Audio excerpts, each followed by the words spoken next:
Hello friends, welcome to the channel physics by IITians.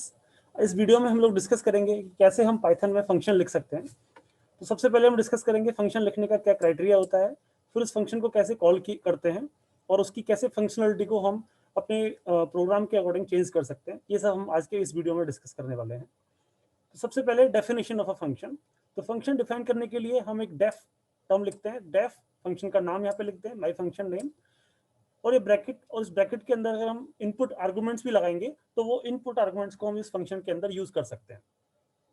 जैसे कि ये फंक्शन मैंने लिखा है डेफ माई फंक्शन, तो इसमें काम हो रहा है print hello from a function. तो जब भी इस फंक्शन को कॉल किया जाएगा तो hello from a function print हो जाएगा।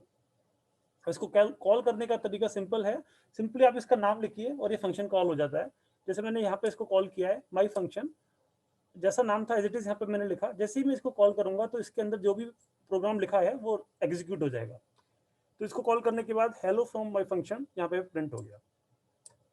एक और फंक्शन का एग्जांपल देखते हैं जिसमें हम लोग देखेंगे कि कैसे हम फंक्शन में इनपुट आर्गुमेंट देते हैं। जैसे कि मान लीजिए मैं एक फंक्शन बना रहा हूँ जो कि कंप्लीट नाम को लिखता है। अब उस फंक्शन में इनपुट में दे रहा हूँ फर्स्ट नेम, और उस फर्स्ट नेम का यूज करके वो लास्ट नेम ऑटोमेटिकली खुद ही ऐड कर देगा। तो मैंने डिफाइन किया, डिफाइन कंप्लीट नेम, और यहाँ पे मैंने इनपुट लिखा फर्स्ट नेम, और प्रिंट कर रहा हूँ फर्स्ट नेम जो कि इनपुट आया था, प्लस उसमें ये ऐड कर रहा है गोस्वामी। अब जैसे ही मैं इस फंक्शन को कॉल करूंगा कुछ इनपुट देके, तो उस नाम के आगे गोस्वामी वर्ड ये ऐड कर देगा। तो मैंने लिखा कंप्लीट नेम, मैंने इनपुट दिया लक्ष्मण। अब ये फंक्शन जैसे ही कॉल होगा तो यहाँ पे फर्स्ट नेम की जगह पे लक्ष्मण आ जाएगा और प्रिंट हो जाएगा लक्ष्मण गोस्वामी, जो कि यहाँ पे आप देख सकते हैं। तो ये है किसी फंक्शन को इनपुट आर्गुमेंट कैसे देते हैं और उस इनपुट को कैसे यूज करते हैं इसके बारे में। अब कुछ रियल लाइफ एग्जांपल्स देखते हैं फंक्शंस के लिए। सबसे पहला एग्जांपल देखते हैं कि कैसे हम किसी फंक्शन की हेल्प से factorial of a number calculate कर सकते हैं। फैक्टोरियल कैसे डिफाइन करते हैं? फैक्टोरियल डिफाइन करते हैं एन फैक्टोरियल इक्वल टू, आपको उस नंबर में मल्टीप्लाई करना है all natural numbers starting from 1 to that number. जैसे कि मान लीजिए आपको 5 का फैक्टोरियल निकालना है, तो आप मल्टीप्लाई करोगे 1 multiply 2 multiply 3 multiply 4 up till 5। तो 1 से लेके एन तक के जितने भी नेचुरल नंबर्स हैं उनको मल्टीप्लाई करते हैं तो उसको हम फैक्टोरियल बोलते हैं। तो फैक्टोरियल कैलकुलेट करने के लिए मैंने फंक्शन डिफाइन किया, डिफाइन फैक्टोरियल, और यहाँ पे इनपुट दे दिया मैंने एन। यहाँ पे मैं स्टार्टिंग में जो आंसर है उसको 1 रख रहा हूँ क्योंकि मुझे सारे नंबर्स को इसमें मल्टीप्लाई करना होगा। मैं एक फॉर लूप चला रहा हूँ, for i in range 1 to n plus 1। तो ये फॉर लूप आई से आई इक्वल टू 1 से लेके n तक जाएगा। आपको पता है इन रेंज फंक्शन, जैसे कि मैंने अगर लिखा इन रेंज 1 टू 5, तो ये 1 2 3 और 4 नंबर्स लेगा, मतलब 5 को काउंट नहीं करता है, लास्ट लिमिट को ये काउंट नहीं करता। अब क्योंकि मुझे n तक मल्टीप्लाई करना था इसलिए मैंने यहाँ पे n प्लस 1 लिखा है। इसके बाद मैंने फॉर में लिखा जो आंसर है उसी में मैं इस आई से मल्टीप्लाई करता रहूंगा। जब आई की वैल्यू 1 होगी तो 1 से मल्टीप्लाई होगा, 2 होगी तो 2 से मल्टीप्लाई होगा, और इस तरीके से कंटिन्यूसली इसमें मल्टीप्लाई होता चला जाएगा, और जो फाइनल एक्सप्रेशन है वो आंसर के अंदर ही आ जाएगी। फिर आपको फैक्टोरियल को प्रिंट करना होगा, तो आप लिखेंगे प्रिंट द फैक्टोरियल ऑफ, फिर यहाँ पे नंबर लिखा, इस नंबर इस जो आंसर है वो आप लिख दोगे। तो जैसे ही ये फैक्टोरियल नंबर कॉल होगा एक इनपुट नंबर के लिए, तो ये उसका फैक्टोरियल कैलकुलेट करके आपको दे देगा। जैसे कि मैंने नंबर लिखा 10, अब जैसे ही इसमें कॉल करूंगा फैक्टोरियल, उसमें मैंने नंबर दिया, तो ये इस 10 का फैक्टोरियल कैलकुलेट करेगा और यहाँ पे प्रिंट हो जाएगा। जैसे मान लीजिए आपको 5 का कैलकुलेट करना है, तो सिंपली आप नंबर की जगह पे 5 लिखेंगे और इसको एग्जीक्यूट करेंगे। तो 5 का फैक्टोरियल जबकि 1 मल्टीप्लाई 2 मल्टीप्लाई 3 मल्टीप्लाई 4 मल्टीप्लाई 5 होता है, वो 120 यहाँ पे प्रिंट हो जाएगा। The factorial of 5 is 120। ये हमारा पहला एग्जाम्पल था। दूसरा एग्जाम्पल देखते हैं कि कैसे हम फंक्शन का यूज करके सिंपल इंटरेस्ट और अमाउंट कैलकुलेट कर सकते हैं। सिंपल इंटरेस्ट को हम डिफाइन करते हैं principal multiply rate multiply time divide by 100, P R T upon 100। Amount को हम डिफाइन करते हैं पी प्लस एस आई। यहाँ पे पी है आपका प्रिंसिपल, आर है आपका रेट ऑफ इंटरेस्ट, टी है आपका टाइम पीरियड, एस आई है यहाँ पे सिंपल इंटरेस्ट, और ए है आपका अमाउंट। तो ये हमें फॉर्मूला यूज करना है किसी भी फंक्शन के अंदर। तो फंक्शन के अंदर 3 इनपुट आएंगे आपके पास, पी आर और टी, और उन तीनों इनपुट्स का यूज करके ये एस आई और अमाउंट कैलकुलेट करें। कैसे कर सकते हैं? हमने डिफाइन किया, define calculate P R T, ये इसके इनपुट हो गए। इन इनपुट्स का यूज करना है आपको। एस आई क्या होता है? पी आर टी अपॉन 100, तो सिंपली आप P multiply R multiply T upon 100 लिखिए। अमाउंट होता है पी प्लस एस आई, तो आपने सिंपली लिखा A equal to P plus S I. अब ए के अंदर आपका अमाउंट आ चुका है और एस आई के अंदर आपका सिंपल इंटरेस्ट आ चुका है, तो आप इसको प्रिंट कर सकते हैं। Print the simple interest is S I and the amount is a. तो इस एसआई वेरिएबल की जो वैल्यू है वो यहाँ पे प्रिंट हो जाएगी, ए की वैल्यू यहाँ पे प्रिंट हो जाएगी। अब इसको कॉल कैसे करना है? कॉल करने के लिए पहले हमने डिफाइन किया पी, प्रिंसिपल आपका 1000 दे दिया, आर हमने 5 दे दिया, टी हमने 2% दे दिया, 2 ईयर्स दे दिया, आर हमने 5% दे दिया। कैलकुलेट को हमने कॉल किया, तो जो फंक्शन है उसको कॉल करने के लिए सिंपली उसका नाम लिखते हैं और उसके जो अंदर जो इनपुट्स हैं वो हम देते हैं। तो calculate P comma R comma T, तो ये 3 इनपुट्स इसके पास पहुंच जाएंगे और इससे ये सिंपल इंटरेस्ट और अमाउंट कैलकुलेट करके यहाँ पे प्रिंट कर देगा। तो आपको यहाँ पे दिखेगा the simple interest is 100 rupees and the amount is 1100। एक और एग्जांपल देख सकते हैं कि किसी क्वाड्रेटिक इक्वेशन के रूट्स अगर आपको फाइंड आउट करने हैं, तो क्वाड्रेटिक इक्वेशन के 2 रूट होते हैं। जैसे मान लीजिए आपकी क्वाड्रेटिक इक्वेशन है ax² plus bx plus c, इसमें a जो है वो x² का कोफिशिएंट है, b इसमें x का कोफिशिएंट है और c इसमें कांस्टेंट टर्म है। तो इसका हम डिस्क्रिमिनेंट डिफाइन करते हैं d से, जिसे हम लिखते हैं b² माइनस 4ac। और इसमें कंडीशंस होती हैं, अगर आपका d ग्रेटर देन 0 है तो उसके 2 डिस्टिंक्ट रियल रूट्स होते हैं, अगर आपका d 0 है तो उसके 2 इक्वल रूट्स होते हैं, और अगर आपका d लेस देन 0 है तब इसके 2 कॉम्प्लेक्स रूट्स होते हैं। अब जब आपने d कैलकुलेट कर लिया तो फिर आप उससे दोनों रूट्स x1 और x2 फाइंड आउट कर सकते हैं। तो x1 होता है minus b plus square root of d by 2a, x2 होता है minus b minus square root of d divide by 2a। ये दोनों टर्म्स को फाइंड आउट करने, दोनों रूट्स को फाइंड आउट करने की इक्वेशन होती है। ओके, अब यहाँ पे हम एक फंक्शन यूज कर रहे हैं SQRT। SQRT फंक्शन एक numpy लाइब्रेरी होती है, उसमें डिफाइंड होता है। तो हमें अगर ये SQRT यूज करना है तो हमें उस लाइब्रेरी को इंपोर्ट करना पड़ेगा। तो इसलिए मैंने यहाँ पे लिखा है इंपोर्ट numpy एज NP। तो जहाँ पे भी मैं NP यूज करूंगा तो मैं उसके जो फंक्शन है उनको यूज कर सकता हूँ। जैसे कि मुझे स्क्वायर रूट कैलकुलेट करना है तो मैं सिंपली लिखूंगा np.sqrt, तो वो स्क्वायर रूट फंक्शन को कॉल कर लेगा। ओके, इसको यूज करेंगे हम इस फंक्शन के अंदर। तो हम एक फंक्शन डिफाइन कर रहे हैं, डिफाइन क्वाड्रेटिक नाम से मैंने फंक्शन बनाया, जिसके अंदर इनपुट्स होंगे ए बी सी, जो इस क्वाड्रेटिक इक्वेशन के कोफिशिएंट्स हैं उनको मैंने इनपुट दिया। सबसे पहले हम कॉल कर रहे हैं discriminate b² minus 4ac। Square लगाने के लिए हम 2 स्टार लगाते हैं, तो b∬2 इसका मतलब b²।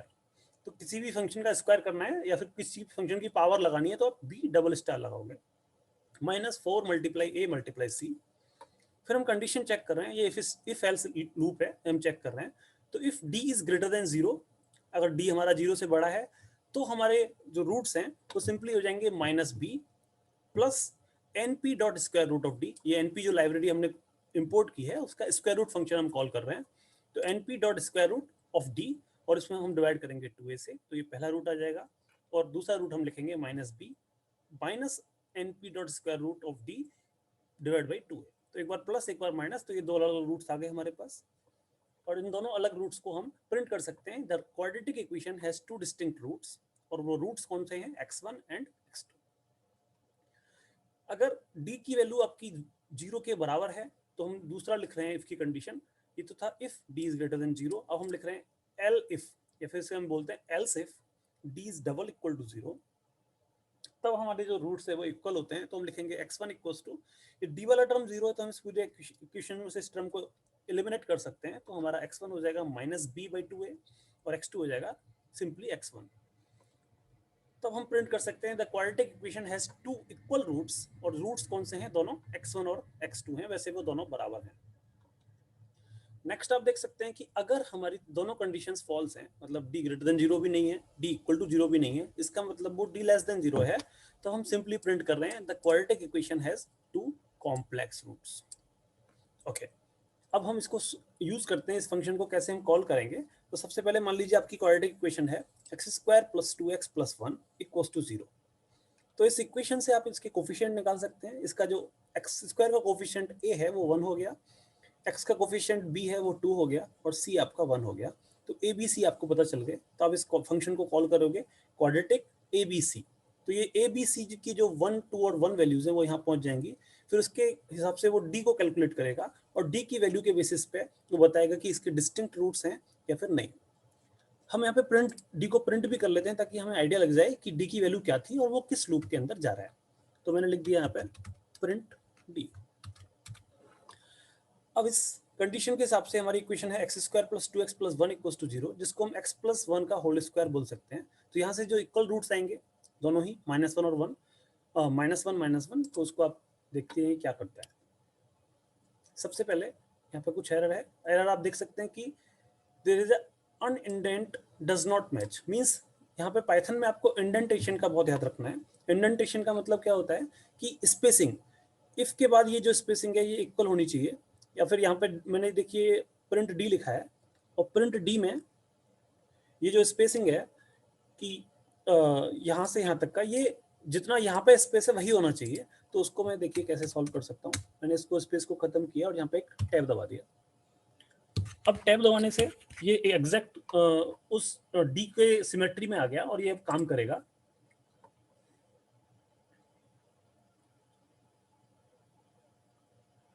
ओके, तो यहाँ पे देखिए इन्होंने डी को प्रिंट किया कि डिस्क्रिमिनेंट 0 है, और डिस्क्रिमिनेंट 0 है इसका मतलब the quadratic equation has 2 equal roots, और दोनों इक्वल रूट्स क्या है, -1 और -1। अब अगर आप इस क्वाड्रेटिक इक्वेशन को चेंज कर देते हैं, मान लीजिए आपकी इक्वेशन हो जाती है x² + 5x + 6, ये इक्वेशन अगर है तो इस इक्वेशन के रूट्स, अब ये इक्वेशन है तो इसमें a आपका 1 हो गया, b आपका 5 हो गया और c आपका 6 हो गया। अब इसको हम रन करते हैं, तो इसको रन किया तो यहाँ पर d हमारा कैलकुलेट करके आया 1। 1 का मतलब d हमारा >0 है, इसका मतलब इस इक्वेशन के 2 डिस्टिंक्ट रूट्स होंगे, और जो रूट्स हैं वो हैं -2 और -3, तो इसने -2 और -3 यहाँ पे प्रिंट कर दिया। सिमिलरली आप एक इक्वेशन मान लीजिए x² + x + 1, ये भी एक क्वाड्रेटिक इक्वेशन है जिसके a b c तीनों ही 1 है, तीनों कोफिशिएंट्स 1 है। अब इसके लिए अगर आप d को चेक करेंगे